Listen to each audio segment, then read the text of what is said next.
ser que el Señor te bendiga. Sonríe, es un nuevo día, es un día maravilloso para gozarse en la presencia del Señor. Me dirijo a la puerta, aquí hay que agacharse porque la puerta es pequeñita. Quiero que escuchemos juntos cómo está el concierto de hoy.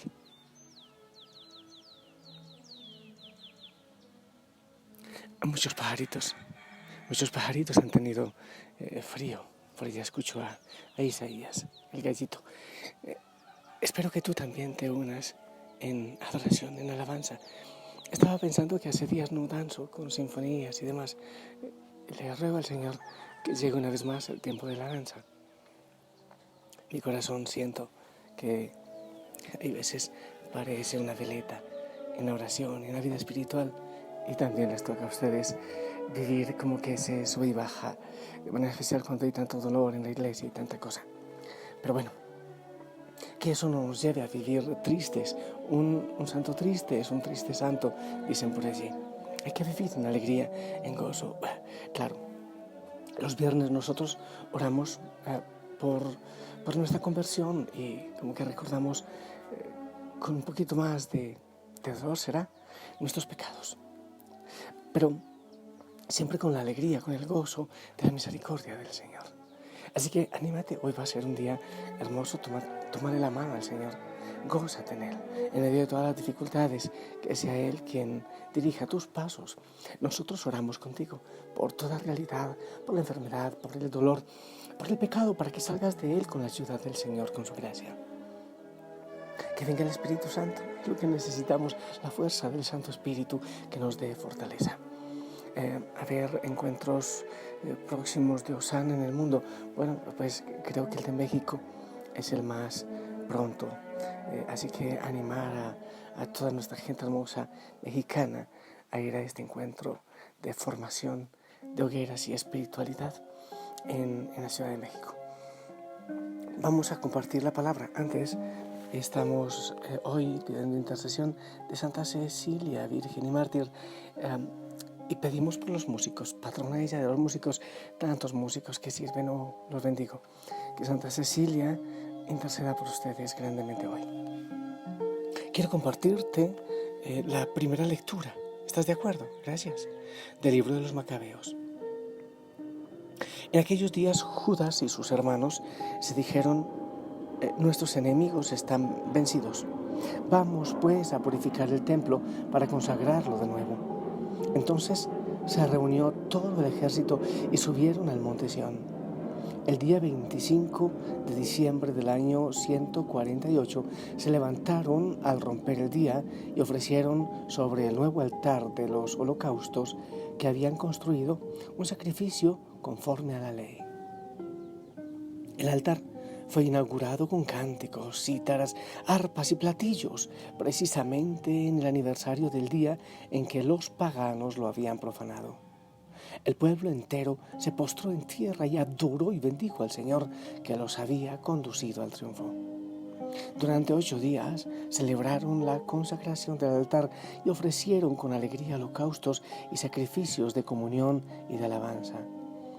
Adornaron la fachada del templo con coronas de oro y pequeños escudos, restauraron los pórticos y las salas y les pusieron puertas. La alegría del pueblo fue grandísima y el ultraje inferido por los paganos quedó borrado. Judas, de acuerdo con sus hermanos y con toda la asamblea de Israel, determinó que cada año, a partir del 25 de diciembre, se celebrara durante 8 días con solemnes festejos el aniversario de la consagración del altar. Palabra de Dios. Quizás tú me preguntes en este momento, y te hablo en confianza, quizás tú me preguntes, ¿qué puede enseñarme a mí esto de los Macabeos? Espera, me voy a pasar la cortinita de madera porque quiero apagar la lámpara y así a media luz, me encanta. Solo queda la luz del Santísimo, ¿ok?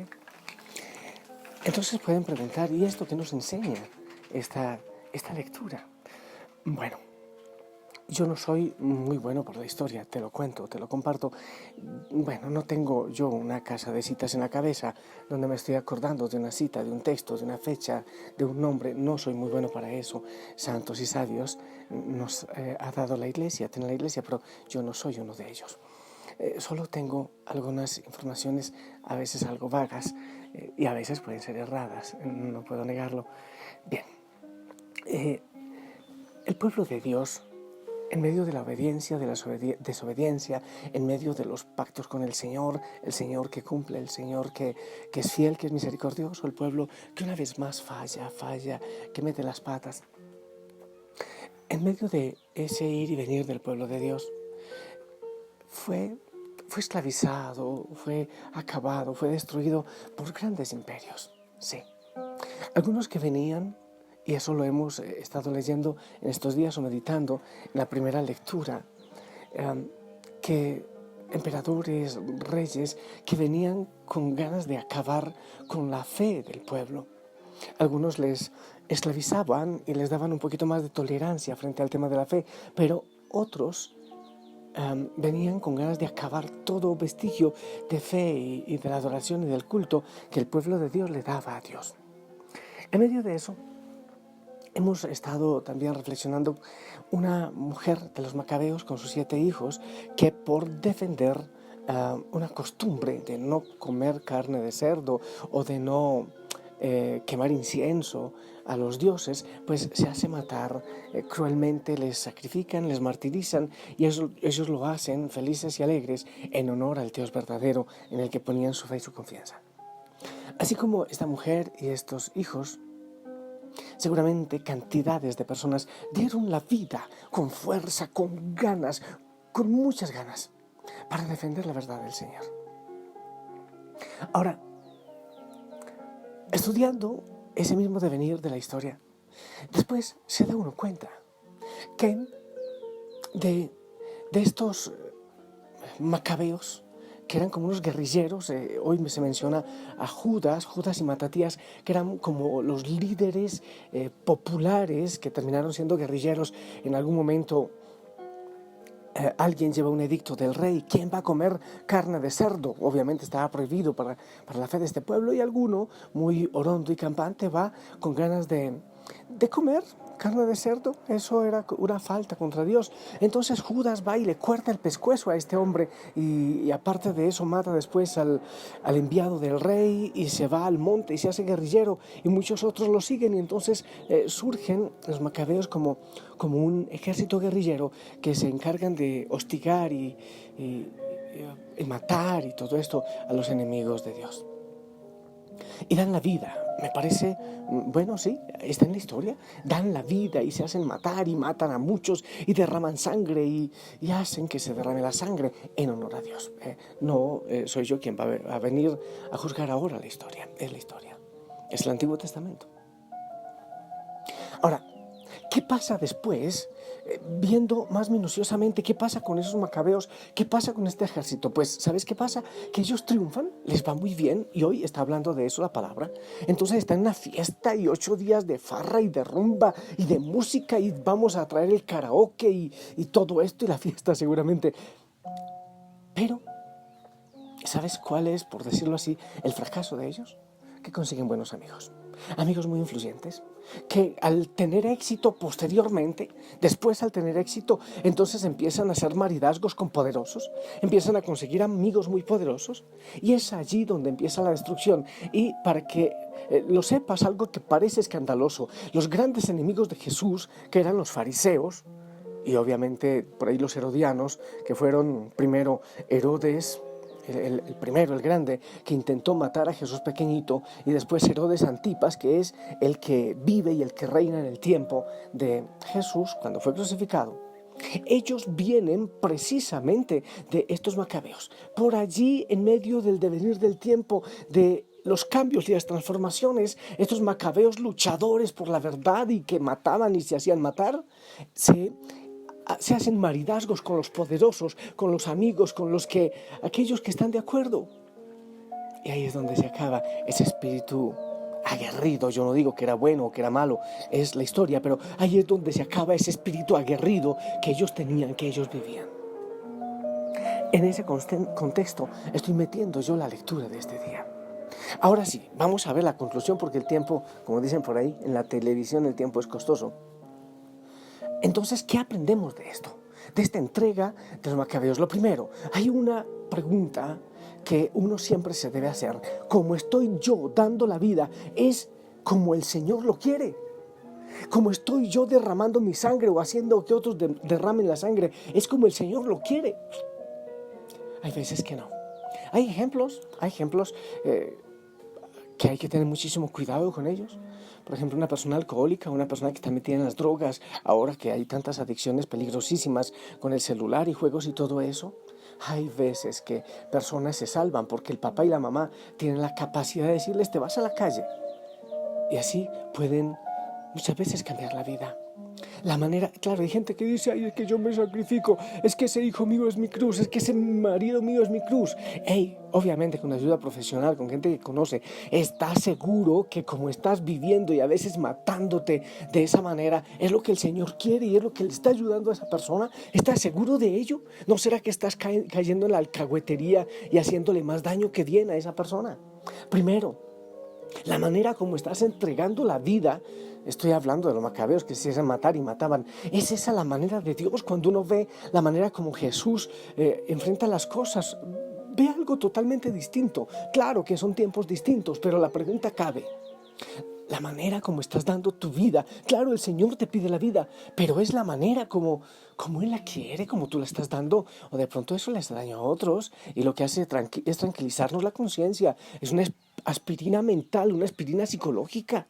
Y sí, está muy bien, yo doy la vida, pero quizás no es el camino. Por eso hay que preguntarle siempre al Señor si es su modo, si es su manera. Pero hay otra cosa. Ya decía, de estos macabeos, en el transcurso del tiempo surgieron dos grupos que después serían los responsables de la muerte de Jesús. Claro, en el maridazgo con el poder, con los amigos, con los que se hicieron amigos de ellos, fueron perdiendo su esencia. Eso pasó con los macabeos. Jesús nunca es amigo de multitudes, de grandes fiestas. Quizás a veces nosotros somos amigos de grandes congresos, de grandes fiestas, de multitudes, y nos sentimos felices y tenemos muchos colegios. Son cristianos los muchachos que tenemos en los colegios de la iglesia, de los institutos religiosos, de las comunidades. Creen en Cristo, están recibiendo el Evangelio. No será nada más que número y multitud. Hay veces que nos hacemos muy amigos del poder. ¿Sabes qué creo yo? Que de los grandes errores de la iglesia, aparte de nuestro pecado, el testimonio y la infidelidad nuestra, son los maridazgos con el poder, con los poderosos. Y sabes, te digo la verdad, también de alguna manera es mi caída. ¿Sabes por qué? Porque yo tengo una opción por los pobres, por los que sufren, por los que están en las calles, por los despreciados. Pero cuando empiezo a ser muy agradable para muchos, empiezo a olvidar mi esencia y a dejar la calle y a dejar a los mugrosos y zarrapastrosos, que son los predilectos del Señor. Y ahí empieza a perderse la esencia. Sí. También me pasa a mí. Hay que tener mucho cuidado, porque cuando nos hacemos muchos amigos poderosos, cuando empezamos a agradar, cuando tu trabajo empieza a agradar, es posible que empieces a perder tu esencia y te alejes de la cruz de Cristo. En Getsemaní, el Señor estaba solo, ¿te acuerdas? Ya antes de la crucifixión, el Señor, que cuando veía multitudes lo que aprovechaba era para cernir, para decir: ¿se quieren ir también ustedes? Para votarlos, para ver quiénes eran realmente los que querían dar la vida. Que de hecho el Señor nos enseñó a hacerlo bien. Ya antes de ir a la cruz, Pedro le dice: yo estaré contigo hasta el final. Si es necesario muero. ¿Qué vas a morir? No vas a morir. No lo vas a hacer. Cuando nos echan muchas flores, ¡hey, qué bonito que lo haces! ¡Qué bonito que predicas! Ten cuidado. Porque así es que la iglesia ha perdido mucho la esencia de la cruz. ¿Sabes cuál es la prueba? Pasar por el Calvario y seguir siendo fiel al Señor. Pasar por la cruz y seguir a su lado. Esa es la prueba. Pasar por el desierto, pasar por la enfermedad, pasar por el hambre. ¿Cuántos dicen, ay, pero si yo he servido tanto al Señor, ¿por qué me está pasando eso? ¿Por qué ocurre esta realidad? ¿Por qué? ¿Cuántos se quejan? Ah, lo estaban siguiendo, era para que les fuera bien. Oye, no. Es en la cruz, no hay que hacerse muchos amiguitos, no hay que buscar ser muy agradable. Porque cuando nos hacemos agradables, después tenemos que defender eso agradable, aunque neguemos la cruz. Así debería ser con la iglesia. Yo no sé, cuando el Papa va y le hacen honores militares y todo, hay que tener cuidado con los amiguitos. Los amiguitos son los que hunden, porque se aferran demasiado a uno y hunden. En cambio, los que no son amiguitos, le ponen unos retos, y le crean a uno anticuerpos. Bueno, ya no te di tiempo para escuchar solita la melodía. Escuchaste la melodía de mi cantaleta. Aférrate a la cruz. Quienes niegan la cruz se están alejando de la verdad de Cristo. Hay que dar la vida. Estos macabeos lo hicieron a su manera. No sé si era la manera de Dios. Y metieron la pata, porque con sus maridazgos y amistades después surgieron los herodianos y los fariseos, aquellos que mataron a Jesús. Yo te bendigo. A ver, ¿qué queda en tu corazón de esto? Es bueno que hagas un pequeño resumen en tu corazón. En el nombre del Padre, del Hijo, del Espíritu Santo. Amén. Esperamos tu bendición.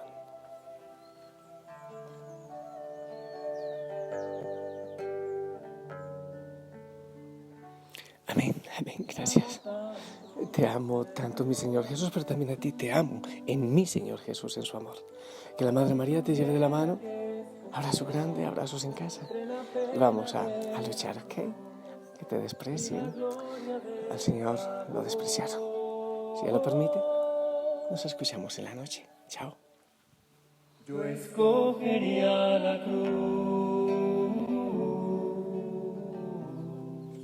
Yo escogería la cruz.